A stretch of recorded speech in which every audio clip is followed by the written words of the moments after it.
Okay students, last video के अंदर हमने बात की थी importance of macro and micro nutrients. Okay, तो जो मैक्रो न्यूट्रिएंट्स होते हैं यानी कि जो कह सकते हैं कि बृहद पोषक तत्व होते हैं, इनकी रिक्वायरमेंट जो है वो क्या होती है, ज्यादा होती है। कितनी ज्यादा होती है, कह सकते हैं कि पर ग्राम ड्राई वेट जो है इनका कंपोजिशन जो है वो कह सकते हैं कि 1 to 10 मिलीग्राम से भी ज्यादा होता है। पर ग्राम ड्राई वेट के अंदर 1 ग्राम शुष्क भार के अंदर इनकी जो मात्रा है वो 1 से 10 ग्राम मिलीग्राम से भी क्या होती है, ज्यादा होती है। मतलब इनकी रिक्वायरमेंट क्या होती है, ज्यादा होती है। ये कितने थे आपके, टोटल 9 एलिमेंट्स जो है वो क्या है, मैक्रोन्यूट्रिएंट्स है। कौन कौन से थे, carbon, hydrogen, oxygen, nitrogen, phosphorus, potassium, calcium, magnesium और सल्फर। ये जो 9 एलिमेंट्स है ये क्या है, मैक्रोन्यूट्रिएंट्स है, इनकी रिक्वायरमेंट ज्यादा है। क्लियर है। अब इसके अंदर भी मैंने आपको बताया था कि जो कार्बन, हाइड्रोजन, ऑक्सीजन है वो क्या है, नॉन मिनरल्स एलिमेंट है। नाइट्रोजन, फास्फोरस और पोटेशियम ये क्या होते हैं, आपके क्रिटिकल एलिमेंट्स होते हैं, बिकॉज इनकी जो रिक्वायरमेंट है बहुत ज्यादा होती है, लेकिन ये सॉइल के अंदर जो है वो बहुत कम अवेलेबल होते हैं, इसीलिए इनको क्रिटिकल एलिमेंट्स कहा जाता है। उसके बाद में सेकंड टाइप मैंने आपको बताया था माइक्रोन्यूट्रिएंट्स यानी कि सूक्ष्म पोषक तत्व। कौन कौन से थे ये, इसके अंदर मैंने आपको बताया था boron, copper, zinc, molybdenum, manganese, ऐसे बहुत टोटल जो है वो 8 एलिमेंट जो है वो क्या थे, माइक्रोन्यूट्रिएंट्स थे। क्लियर हो गया आपको मैक्रो एंड माइक्रोन्यूट्रिएंट्स।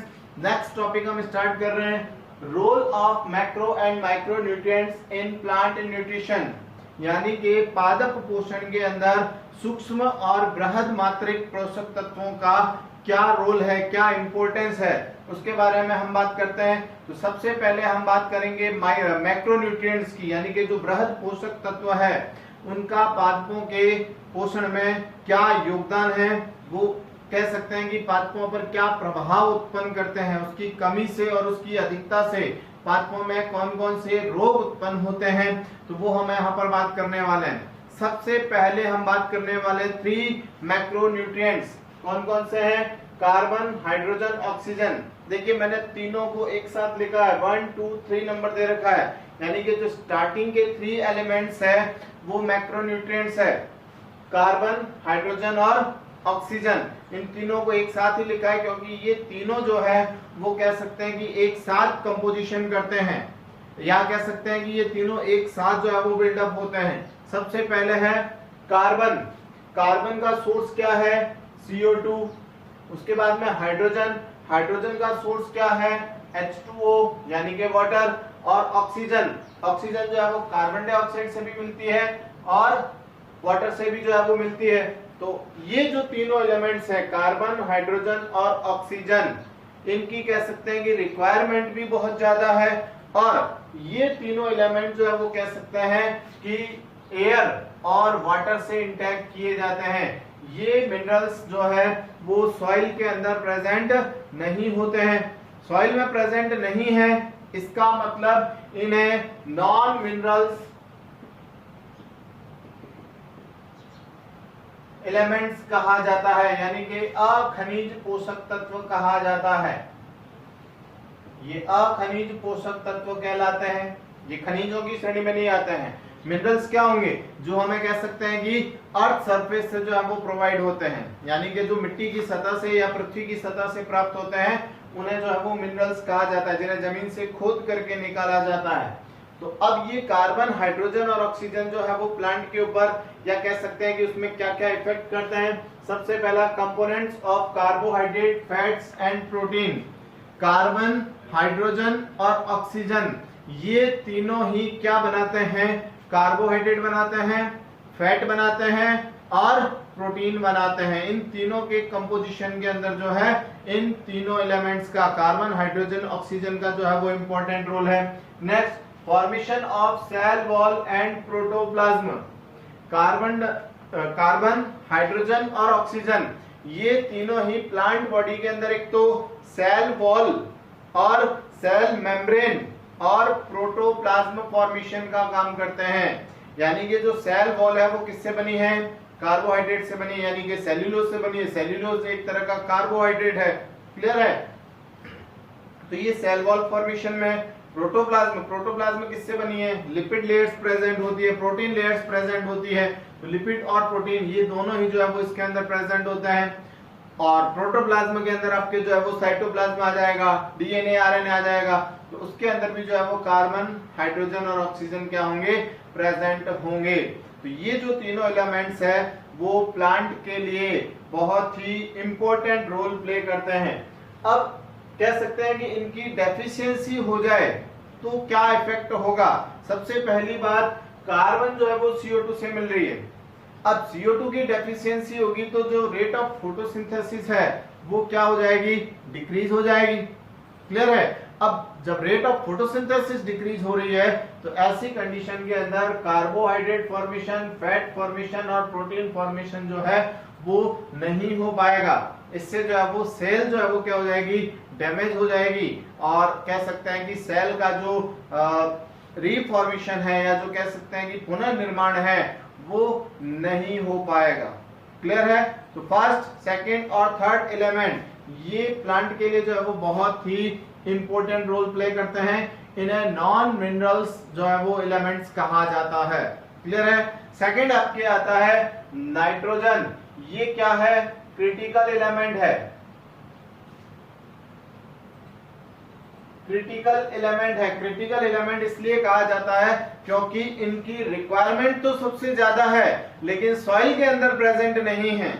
नाइट्रोजन जो है वो सॉइल के अंदर बहुत ही कम मिलेगी।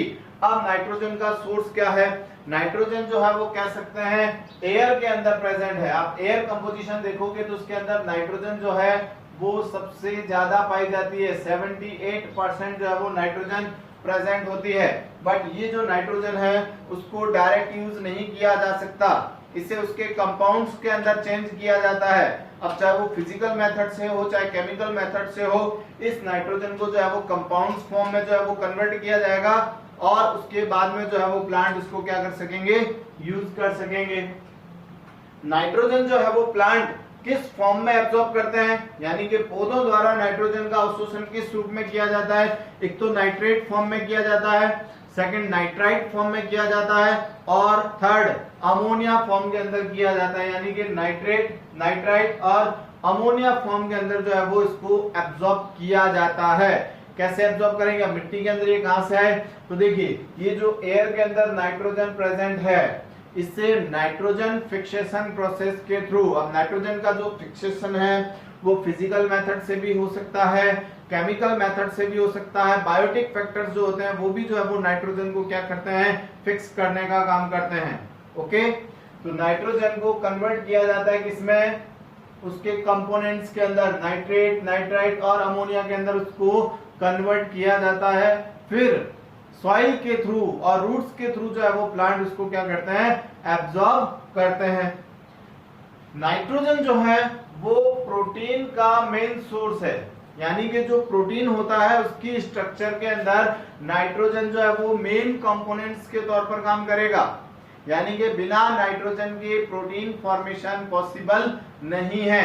आप देखेंगे कि जो लेग्यूमिनेसी फैमिलीज के जो प्लांट होते हैं, लाइक एस जैसे कि कह सकते हैं जिनमें लेग्यूम या पोर्ट जनरेट होती है, जैसे कि मटर है, चना है, इन प्लांट्स के अंदर क्या होता है, छोटी छोटी रूट्स, नोड्यूल्स प्रेजेंट होती है, यानी कि इनकी जड़ों के अंदर गांठें पाई जाती है जिसके अंदर बैक्टीरिया प्रेजेंट होते हैं। कौन से बैक्टीरिया, नाइट्रोजन फिक्सेसिंग बैक्टीरिया प्रेजेंट होते हैं जो कि नाइट्रोजन को फिक्स करते हैं।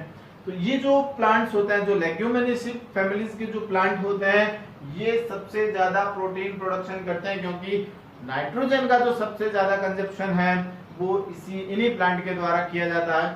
सेकेंड, एमिनो एसिड्स बनाने में जो है वो प्रोटीन का, नाइट्रोजन का जो है वो इंपॉर्टेंट रोल होगा।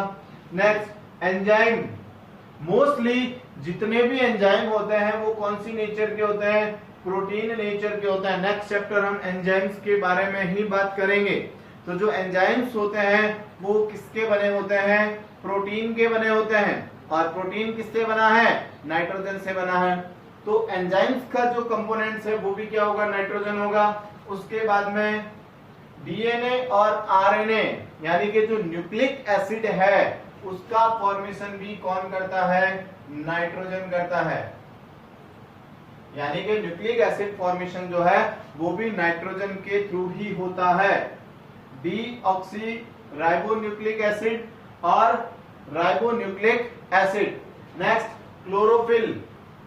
नेक्स्ट जब हम क्लोरोफिल की स्ट्रक्चर के बारे में बात करेंगे तो क्लोरोफिल की स्ट्रक्चर के अंदर नाइट्रोजन और मैग्नीशियम ये जो है वो स्ट्रक्चर के अंदर प्रेजेंट होते हैं। यानी कि क्लोरोफिल मॉलिक्यूल्स का जो फॉर्मेशन है वो नाइट्रोजन और मैग्नीशियम के थ्रू होता है। अब अगर नाइट्रोजन प्लांट्स के लिए अवेलेबल नहीं है तो किसका फॉर्मेशन नहीं होगा? क्लोरोफिल फॉर्मेशन नहीं होगा। क्लोरोफिल फॉर्मेशन नहीं है तो इट मींस फोटोसिंथेसिस जो है वो कौन करता है? क्लोरोफिल ही करता है सनलाइट को एब्जॉर्ब करने में। तो क्लोरोफिल फॉर्मेशन नहीं हो पाएगा तो प्लांट्स के लिए जो है वो बहुत सारी डेफिशिएंसी जनरेट हो सकती है। देखिए डेफिशिएंसी सिम्टम्स क्या होंगे, यानी कि नाइट्रोजन की कमी के क्या लक्षण होंगे? नाइट्रोजन की कमी के पौधों के ऊपर क्या सिम्टम्स दिखाई देंगे?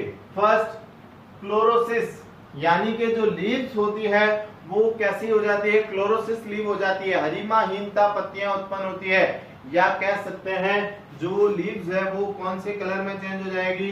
येलो कलर में चेंज हो जाती है। रीजन क्या है? नाइट्रोजन जो है वो क्लोरोफिल का मेन कंपोनेंट है। नाइट्रोजन अवेलेबल नहीं है तो क्लोरोफिल फॉर्मेशन नहीं होगा। और ये बात आप 11th क्लास के अंदर स्टडी कर चुके हैं कि क्लोरोफिल की प्रेजेंस में ही जो लीव्स है वो कैसे कलर की होती है? ग्रीन कलर्स के अंदर प्रेजेंट होती है। यानी कि जो लीव्स का ग्रीन कलर है वो क्लोरोफिल की प्रेजेंट में होगा। नाइट्रोजन अनअवेलेबल है तो क्लोरोफिल नहीं बनेगा। क्लोरोफिल नहीं बनेगा तो लीव्स कैसी हो जाएगी? येलो कलर के अंदर जो है वो चेंज हो जाती है और इसे कहा जाता है क्लोरोसिस, यानी कि हरिमाहीनता कहा जाता है। तो पत्तियों के अंदर हरिमाहीनता उत्पन्न हो जाती है। नेक्स्ट सेल डिवीजन, यानी कि कोशिका विभाजन और प्रोटीन सिंथेसिस जो है वो क्या हो जाएगा? डिक्रीज हो जाएगा। अगर प्लांट्स को नाइट्रोजन डेफिशिएंसी होगी तो ऐसी कंडीशन के अंदर एक तो सेल डिवीजन जो है वो डिस्टर्ब हो जाएगा, यानी कि कोशिका विभाजन की जो प्रक्रिया है वह रुक जाएगी। और प्रोटीन सिंथेसिस यानी कि प्रोटीन फॉर्मेशन का जो फंक्शन है वो भी क्या हो जाएगा? डिस्टर्ब हो जाएगा और इन दोनों की जो रेट है वो डिक्रीज हो जाती है। सेल डिवीजन अगर डिक्रीज हुआ तो न्यू सेल फॉर्मेशन यानी कि जो कह सकते हैं कि रिप्रोडक्शन का जो प्रोसेस है वो क्या हो जाएगा? स्लो हो जाएगा या स्टॉप हो जाएगा। Next rate of respiration decrease हो जाएगी। नाइट्रोजन जो है वो प्लांट की रेस्पिरेशन रेट को क्या करता है? इंक्रीज करता है, यानी कि नॉर्मल बनाए रखने का काम करेगा। और अगर नाइट्रोजन डेफिशिएंसी हो जाती है तो प्लांट की जो रेट ऑफ रेस्पिरेशन है वो क्या हो जाती है? डिक्रीज हो जाती है, यानी कि श्वसन दर जो है वह कम हो जाती है। तो ये तो हो गया आपके फोर्थ एलिमेंट नाइट्रोजन, और इसे क्रिटिकल एलिमेंट्स कहा जाता है। और इनकी ड्राई वेट के अंदर जो है वो कंपोनेंट्स कितना होगा इनका? अप्रोक्स 1 to 10 मिलीग्राम पर ग्राम ड्राई वेट, यानी कि 1 से 10 मिलीग्राम प्रति ग्राम शुष्क भार के अंदर जो है वो पाए जाते हैं। नेक्स्ट होगा आपके फास्फोरस। जो नेक्स्ट एलिमेंट्स है वो क्या है? फास्फोरस।